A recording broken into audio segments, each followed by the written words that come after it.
Trust and obey. Page Page 77. When we walk with the Lord in the light of His word, what a glory He sheds on our way. While we do His good will, He abides with us here, and with all who will trust and obey.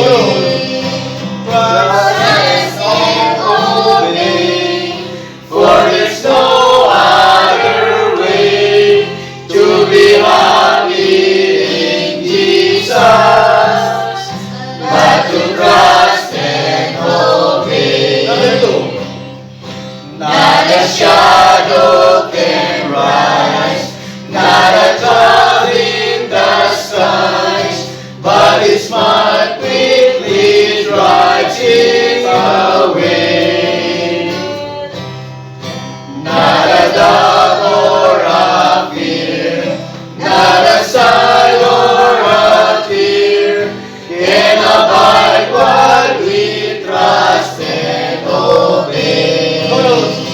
Trust and obey, for there's no other way to be happy in Jesus but to trust and obey. Number 3. Not a burden we bear, not a sorrow we share, but a glory that richly repay. Not a grave or a loss, not a frown or a cross, but is blessed if we trust and obey. Trust and obey, for there's no other way to be happy in Jesus but to trust and obey. Number 4. But we never can prove the delights of His love until all the Altar we lay. For the favor He shows, for the joy He bestows, are for them who will trust and obey. Trust and obey, for there's no other way to be happy in Jesus but to trust and obey. Number 5. Then fellowship sweet, we will sing at His feet, or will walk by His side in the way. What He says we will do, where He sends we will go. Never fear, only trust and obey. Trust and obey, for there's no other way to be happy in Jesus but to trust and obey. Amen. Salamat po, Brother Darwin, Brother Bert. Salamat. Meron po tayong nag-accompany. Tayo po'y manatiling nakatayo. Dako po muna tayo sa ating opening prayer. Let's go to the Lord in prayer. Our dear Heavenly Father, thank you once again for the second Sunday that you have gathered us here in this beautiful hotel. And thank you also, Lord, for giving us the salvation, the freedom, as well as the life and strength, O Lord, para gawin po namin ang karapat-dapat na pagsamba sa iyo pong dakilang pangalan. Salamat po sa mga kapatid na narito na at patuloy na alala mga kapatid na patungo pa lang dito. Patnubayan mo po, gabayan mo pang sama-sama po kaming sasamba sa iyong dakilang pangalan. Patnubayan mo po ang bawat bahagi ng programa upang lahat po'y makapagbigay kalwalatian sa iyong pong dakilang pangalan. Patnubayan mo po kami ng iyong banal na espiritu, even ang bawat pag-aawitan, ang bawat pangangaral ng iyong salita, pagbibigay ng lahat po ng bahagi, Panginoon, upang ikaw po ay maitaas, mapapurihan sa umagang ito at ang iyong mga anak ay mapatibay at kung may maging bisita po kami na hindi pa mananampalataya, gamitin mo rin po ang pagtitipon na ito upang makilala nila ang Panginoong Jesucristo at tanggapin sa kanilang buhay bilang Panginoon at tagapagligtas. Ang lahat ng ito ay aming hiling at dalangin, puno ng pagtitiwala at pasalamat sa pangalan po ng aming Panginoong Jesucristo. Amen. Salamat po, you may be seated. Ngayon po ay welcome remarks muna. Again, wala naman po tayong first time visitor. Tayo po yung mga kapatiran, no? Regular visitors, regular brethren. Announcement na lang po, no? Number one, dito po sa hotel na to ay nagkaroon na po tayo, pumirma na po tayo ng kontrata. No? Hiningan nila ng pumirma tayo ng kontrata, 1 taon po yan. Kaya mamaya medyo mag-meeting tayo kung paano natin lalong paghahandaan po, no? Especially yung pagbabayad. Pero positive po yun, no? Ibig sabihin, sigurado na tayo sa 1 taon na place of gathering. At hindi na rin magtataas siyempre yung presyo, no? Yung nasimulan for 1 year hanggat nasa kontrata. Pero yung disadvantage naman yan, gamitin natin o hindi, babayaran natin yan. Kaya kailangan i-set na natin ang sarili natin, umulan o bumagyo, dito lang tayo, no? Pero mas maganda, marami po tayong maimbitahan para mas lalong sulit. At saka pinapakiusap ko rin, yung Sunday School po, ituring nyo na isang mahalagang pagtitipon din po yun. 1 oras na nag-aaral tayo ng Bible doctrine. Supposed to be 10 to 11, although ngayon di pa natin nakukuha. Ang isang advantage pa rin po, no, may mga kapatiran tayo may pasok ng Sunday. Naalala namin si Brother Amante dati, may pasok siya ng alas 12, pero kaya namin nasimulan yung Sunday School. Sige, sabi ko, magsa-Sunday School tayo from 10 to 11, so ma-attend siya. Tapos, itong worship service, dahil siya yung music natin dati, magpapakanta muna siya. Pero hindi na niya naririnig yung preaching dahil papasok na siya, no? So baka may mga ganyan din sitwasyon ngayon, makakatulong po yung Sunday School natin. At mas maganda rin, although hanggang alas 2 tayo dito, pasensya na kayo last Sunday, ang sarap ng fellowship nyo, tinawag ko na kayo, labas na tayo, no? So pilitin natin matapos ng bago mag alas 2, sana mga 1:30, 11:15, para masarap kasi yung fellowship after ng service, no? Picture taking. Pero pag alas 2 talaga, kailangan tayo magbakit. Again, paalala, wala pong magpipicture sa labas. Pwede kayo diyan sa balcony. Hindi ko alam kung pwede tayo sa taas. Maganda sana sa taas. No? So mga kapatid, nag-a-adjust pa tayo.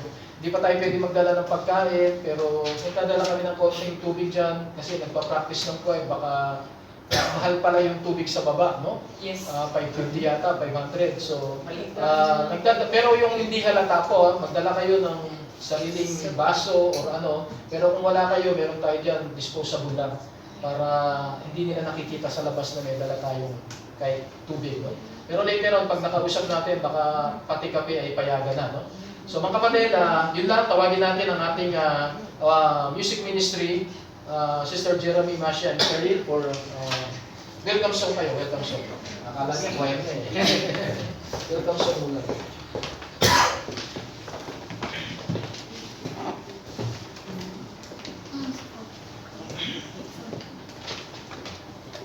Good morning, church.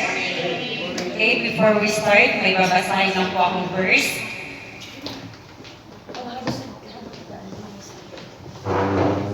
Psalm 95, verse 1 to 6.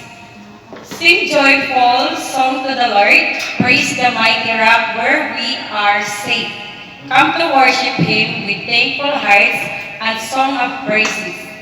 The Lord is the greatest God, King over all other gods. He holds the deepest part of the earth in His hands, and the mountain peaks also belong to Him. The ocean is the Lord's because He made it, and with His own hands He formed the dry land. Bow down and worship the Lord our Creator. Amen.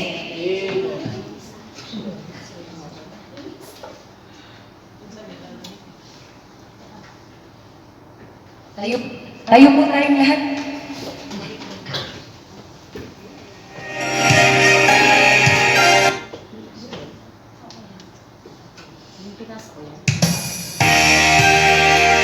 Let's sing together, church.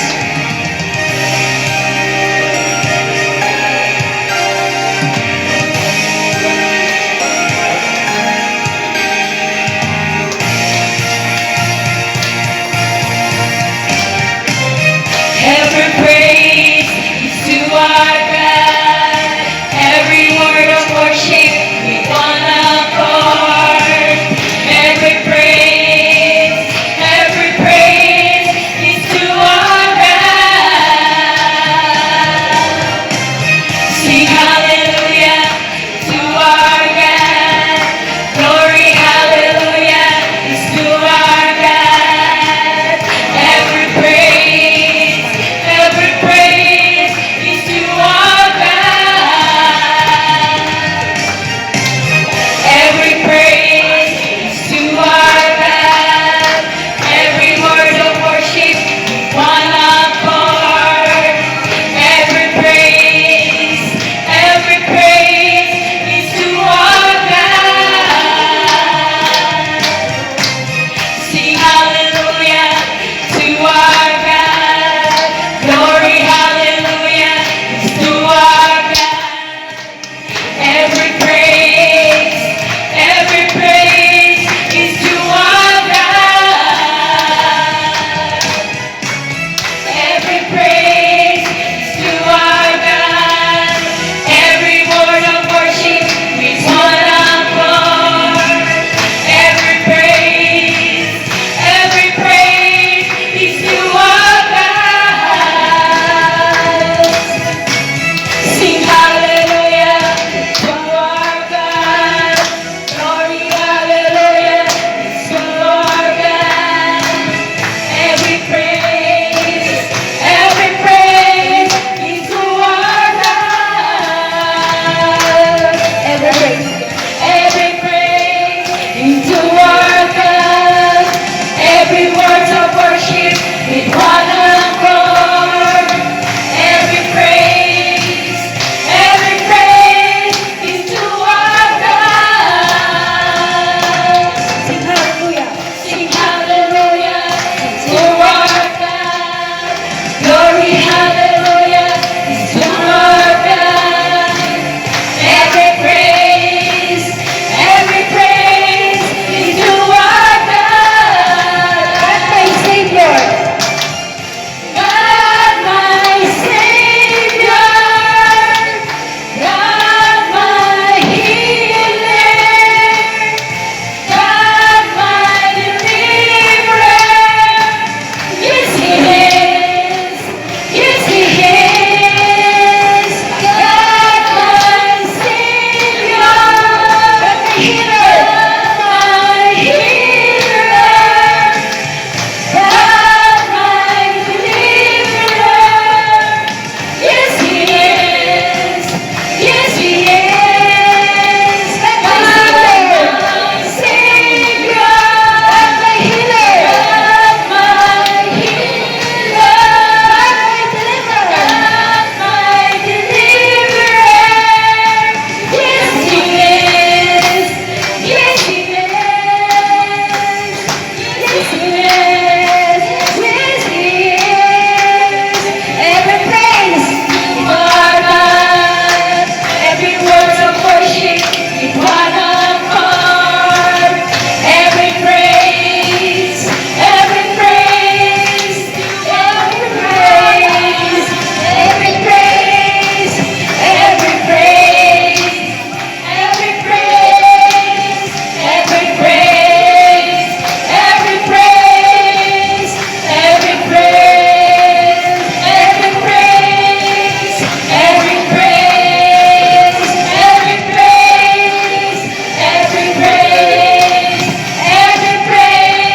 is to our God. Amen. Okay, dako po tayo ngayon sa ating scripture reading. Manatili po nakatayo. Tawagin natin kapatid na Darwin. Buksan po natin sa 1 Samuel chapter 18. Old Testament po tayo ngayon. 1 Samuel chapter 18.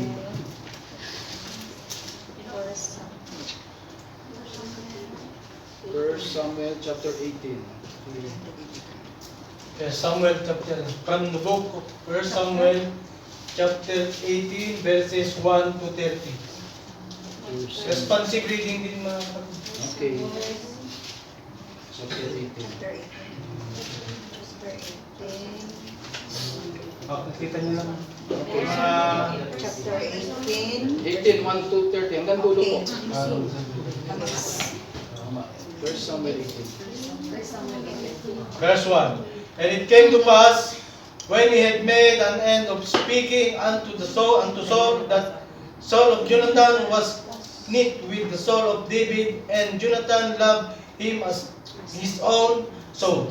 And Saul took him away and told him that he And would let let him him go go no to more his father's house. to his father's house. Then Jonathan and David made a covenant because he loved us his own soul.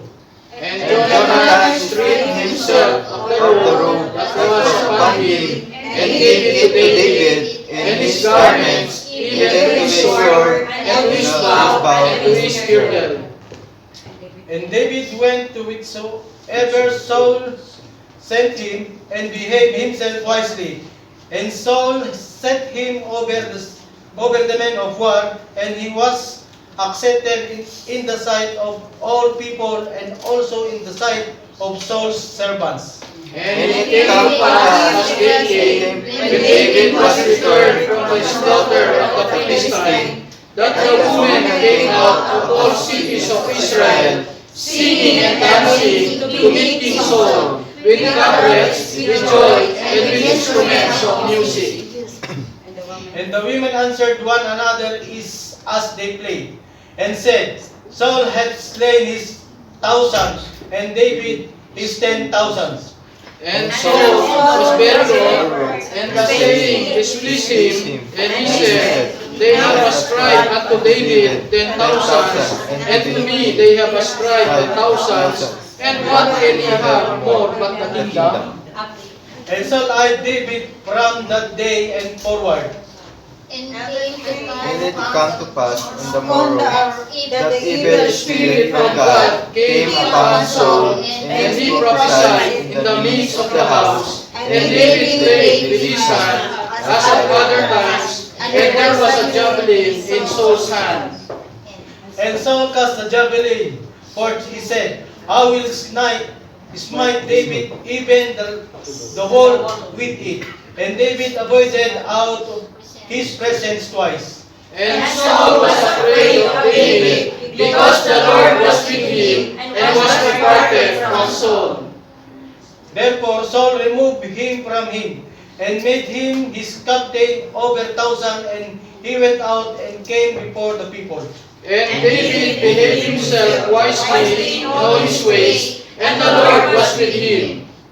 Wherefore when Saul saw that he behaved himself very wisely, he was afraid of him.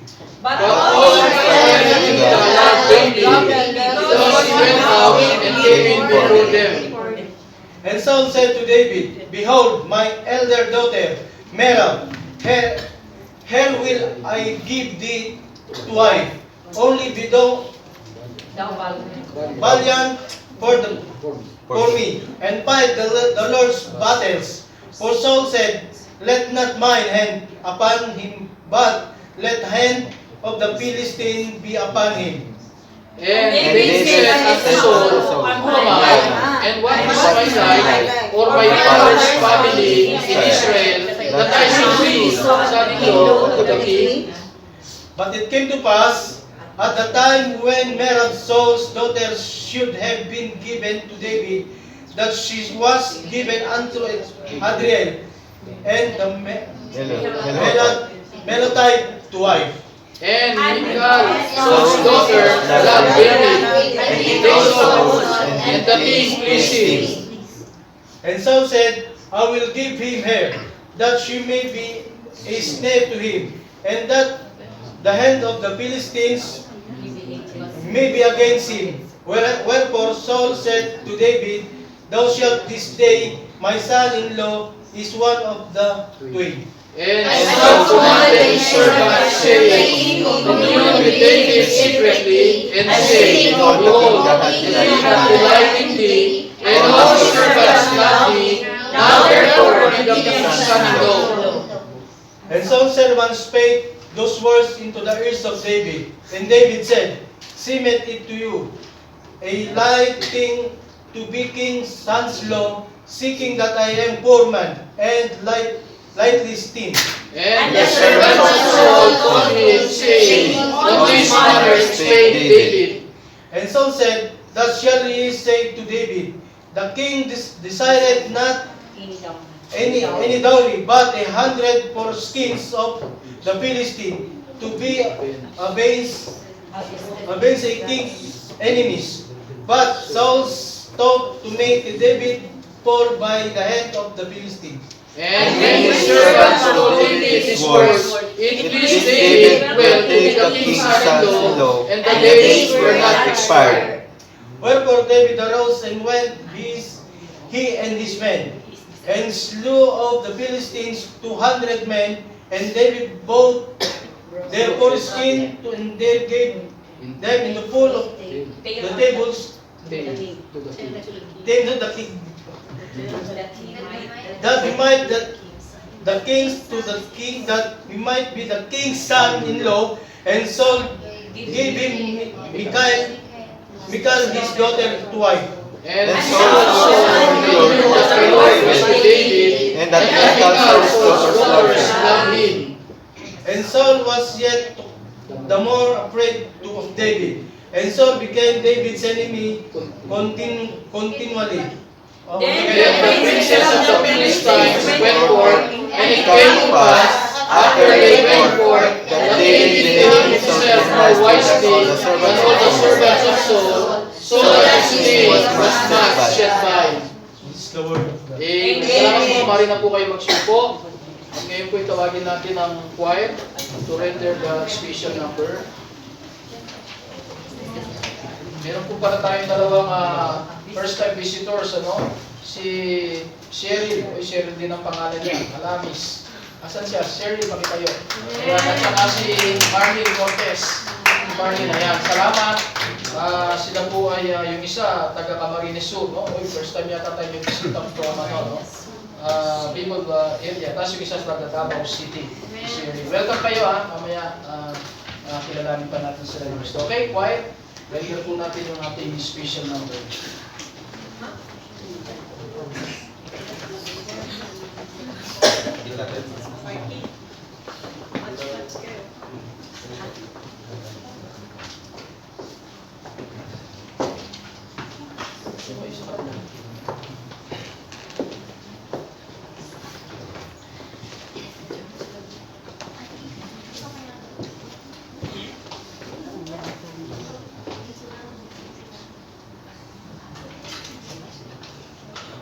Kaya po natin ay nagsisimula pa lang, Hindi pa po siya mga professional.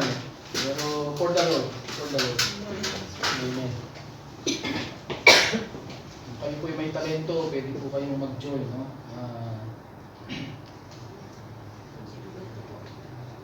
paalam lang kayo kay Sister Masya, siya po ang ating in-charge sa choir.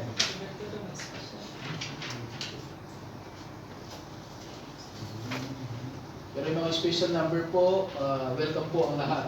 Pagka gusto nyo, i-coordinate nyo po. Sister Jeremy. At saka kay Brother Darwin.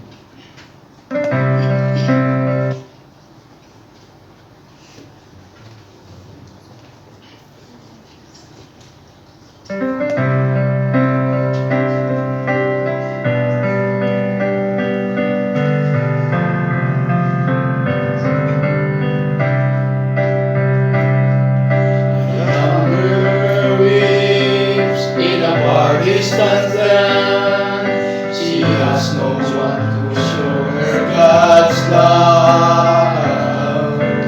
No mother or father to wipe away her tears, she cries out in them I alone. Lord, in my heart.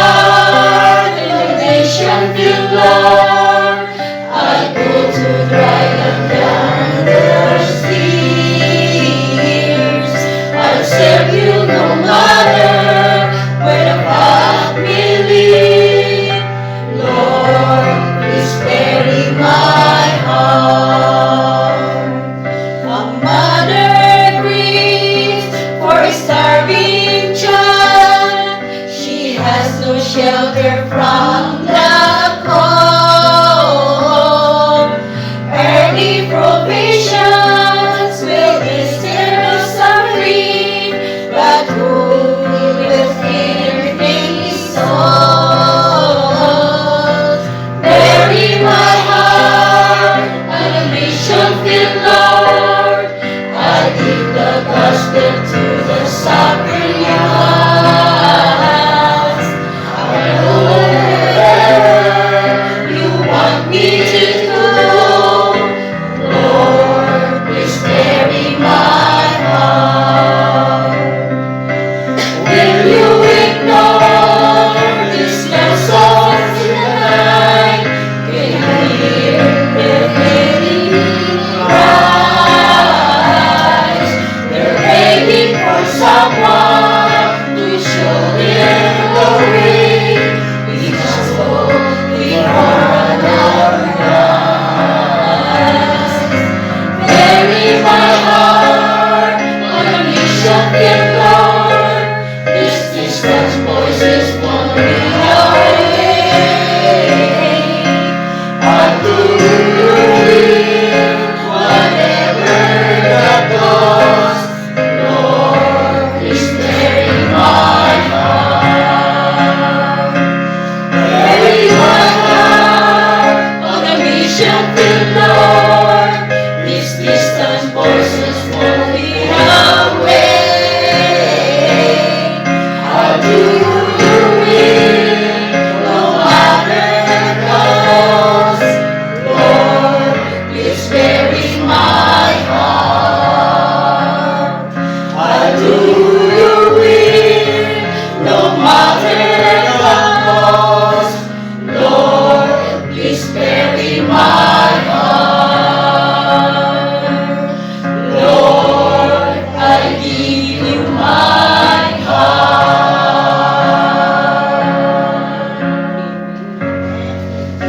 Thank you. Salamat po at kahit mahirap po yung pagpa-practice kasi time.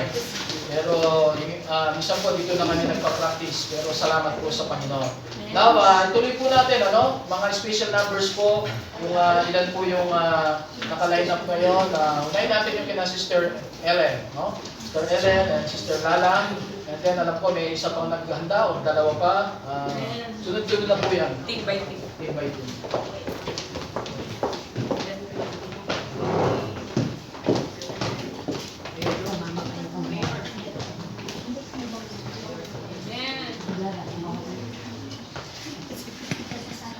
Saan yung ano nyo? Kakata tayo, wala. Yung phone.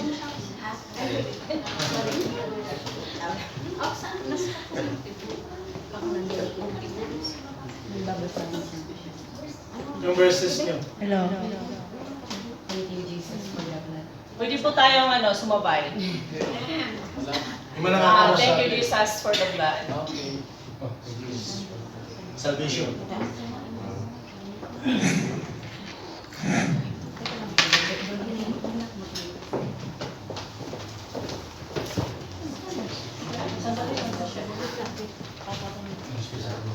Para mataas.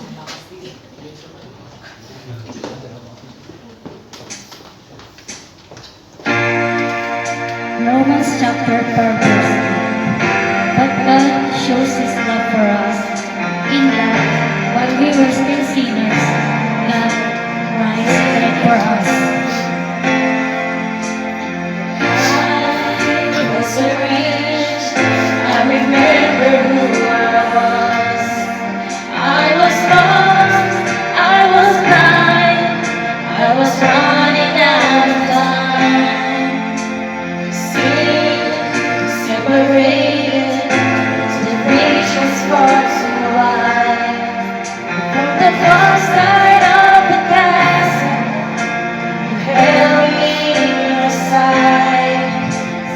You made a way across the great divide. Left behind heaven's throne to build here inside. And there at the cross, you paid the debt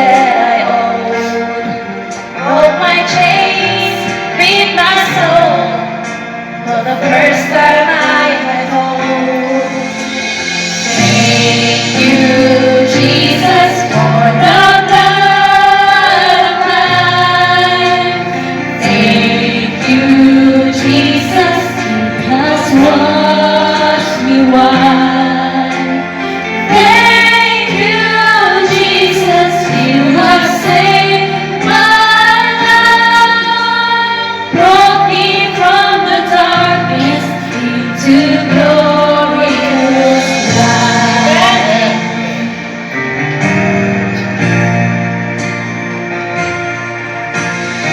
You took my place, laid inside my tomb of sleep.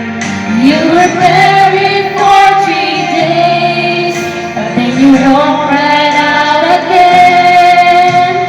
Now death has no sting, and life has no end.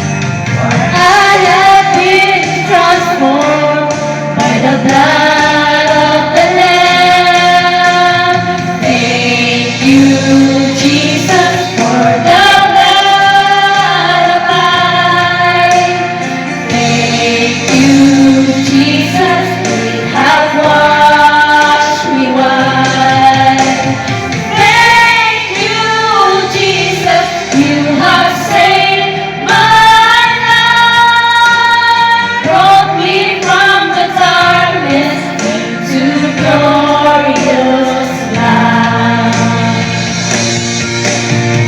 There is nothing stronger than the wonder-working power of the blood. The blood. The common sons and daughters, we are ransomed by the Father through the blood. The blood. There is nothing stronger for the wonder-working power of the blood. The blood. The cross of sons and daughters, we are ransomed by the Father through the blood.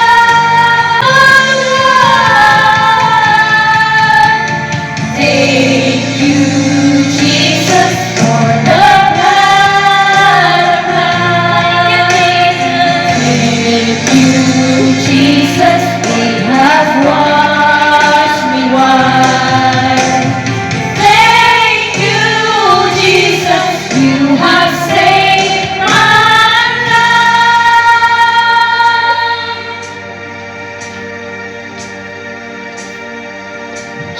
Brought me from the darkness to glorious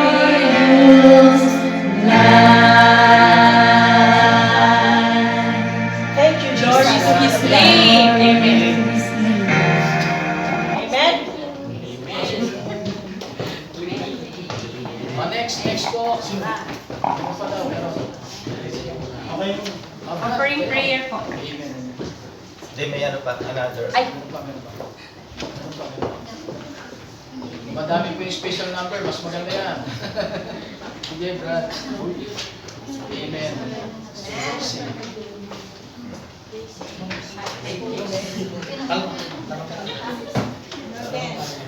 Filipino. Ay, game. Amen. Filipino song. Kung alam niyo yung dakilang katapatan, Amen. never mind our voices. Basta ano rin natin For the yung Lord. Yan. for the Lord. Amen. Okay?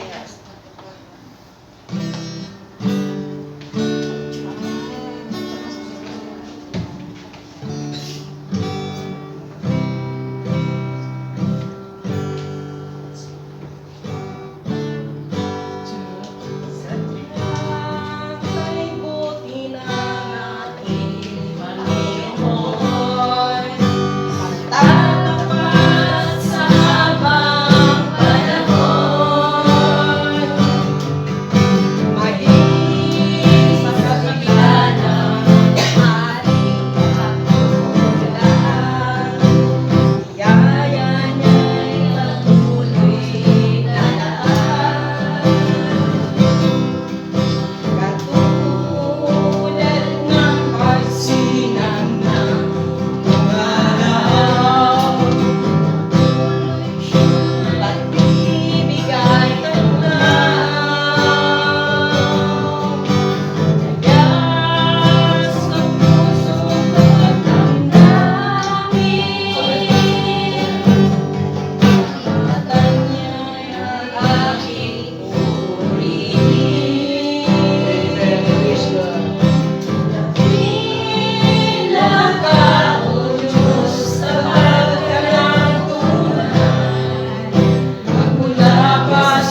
pag-ibig na sandigan. Sa bawat bighatin, tagumpay man ay naroon. Daluyan ang pag-asa kung kailangan hinahon.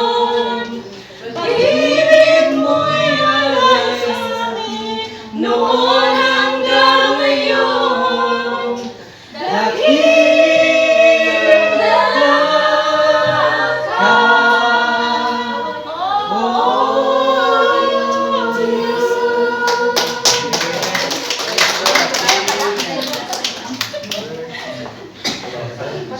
Next. Isa pa, special number. Mahamon. Team ng Tigran. Tigran Kids. Lalagyan natin ng mga pangalan yan. Next. Yung team people, tapos na.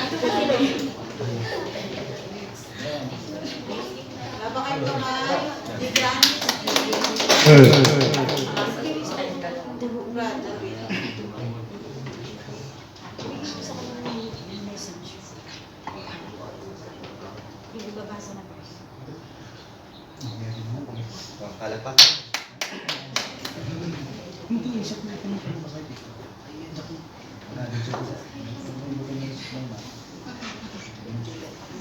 Good morning, church. Morning! Happy Lord's Day. Bago namin nakantayin itong aming nakantayin ng papuri, magbabasa muna ako ng isang scripture. From the book of John 6, chapter 6, verse 57. As the living Father sent me, as I live because of the Father, so whoever feeds on me, he also will live because of me. Because he lives, and face tomorrow, because he lives, the pure God. Amen. Amen.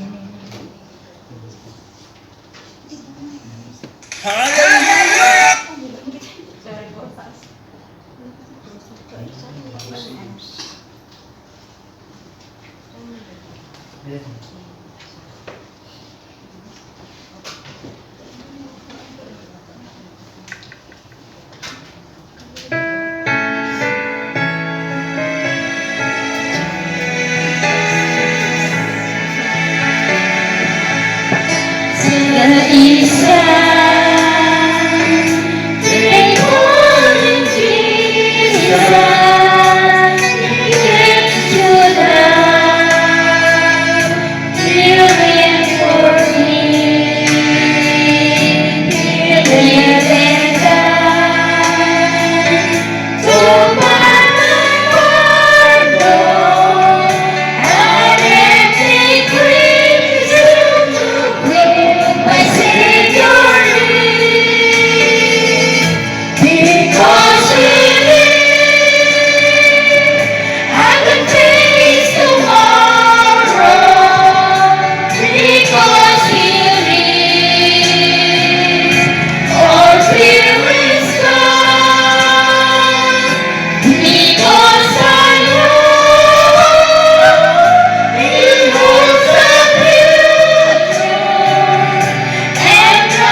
Brother Randy will lead us in scripture reading.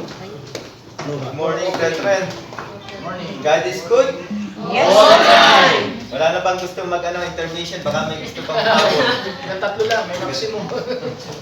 Thank you. Okay, ang babasahin ko para sa offering natin, ang Exodus.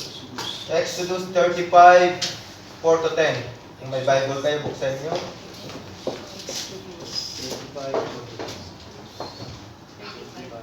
Exodus 35, start tayo sa 4. And Moses speak unto all congregation of children of Israel, saying, This is thing which the Lord commanded, saying, verse 5, Take ye from among you an offering unto the Lord, whosoever is of a willing heart, let him bring it an offering of the Lord, gold and silver and brass, and blue and purple and scarlet, and fine linen, and goat's hair, and ram's skin, dyed beggar skin, and shittim wood. Verse 8, In oil of the light of the species of anointing oil, and for the sweet incense. And verse 9, And onyx stone, and stone to be set for the ephod, and for the breastplate. Last verse, And everywise herded among you shall come, and make all the Lord had commanded. Amen. Amen. Sinasabi dito sa passage na ito yung topic for preparation for the tabernacle's construction was gathering of the materials. Moses directly spoke all to congregation of son of Israel, not to be praised. He told them the thing which the Lord has commanded, which was take from among your contribution to the Lord. The word contribution is Hebrews terumona, is related to the bird ram, which means to lift up, and giving it the meaning of which is lifted up or donation. Amen. Amen. This donation was not be given as obligation. Instead, it was given by whosoever is willing to our heart. Amen. Amen. This is generous person was bring it to the Lord's contribution. Amen. Amen. Napakahalaga na itong mga verse na ito para maano yung ating mga puso, yung mga willing na magbigay, lalo na sa mga offering sa simbahan, magagamit sa pag-continue ng salita ng Diyos. Amen. Amen. Ngayon ay pwede tayong tumayo para sa Pray po siya. ipag-pray natin ang tithes and offering natin para lumago at magamit natin sa ating pananampalataya. Amen. Amen. Lord, we thank you for the abundant blessings in our lives as bring our tithes and offering before you today. Yes. Amen. We ask that you bless this gift as use them for your glory. Yes. May they further your kingdom and bring hope to those we need. Amen. Thank you. Thank you. Mga kapatid, pwede na po kayo magsiupo at tawagin natin ang offertory singing group, music ministry.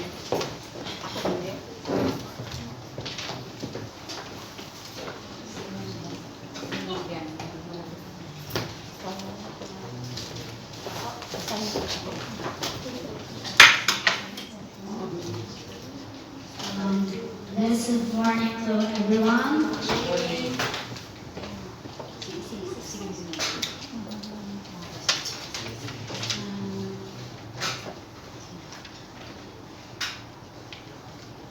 Before we start our offertory song, I'm gonna give you a verse. Matthew chapter 4 verse 4. Man shall not live by bread alone, but by every word that proceeds out of the mouth of God. Amen. Amen.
Good shall be my grace alone, but by every word that proceeds from the mouth of God. Hallelujah,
Amen. Praise God.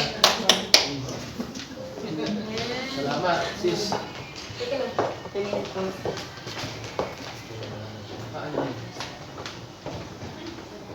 Salamat po sa ating music ministry. Yun po yung pinagpipray ko no, na maraming mag-participate.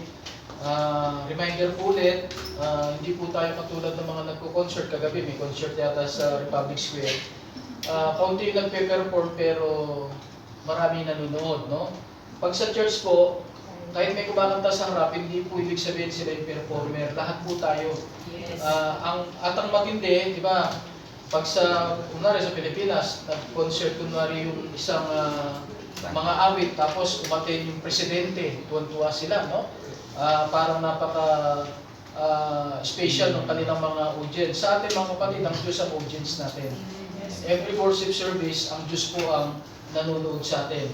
At very interested siya na pakinggan ang ating mga pag-awit, panalangin, even itong pakikinig po at pangangaral ng salita ng Diyos. Okay, tayo po muli magsitayo, mga kapatid. Salamat sa pribileyo. Salamat po sa lahat na nagsidating. Nawa ay hindi lamang po ito, pwede po magtuloy-tuloy tayo no, para patuloy po tayong tumibay sa pananampalataya. Okay, babasahin ko po, binasa na kanina yung 1 Samuel chapter 18, pero basahin ko na lang po yung unang 4 na talata, verses 1 to 4, at dito po natin ibabase ang ating mensahe sa umagang ito. No? Basahin ko po, ako na lang po, 1 Samuel 18, 1 to 4, And it came to pass, when he had made an end of speaking unto Saul,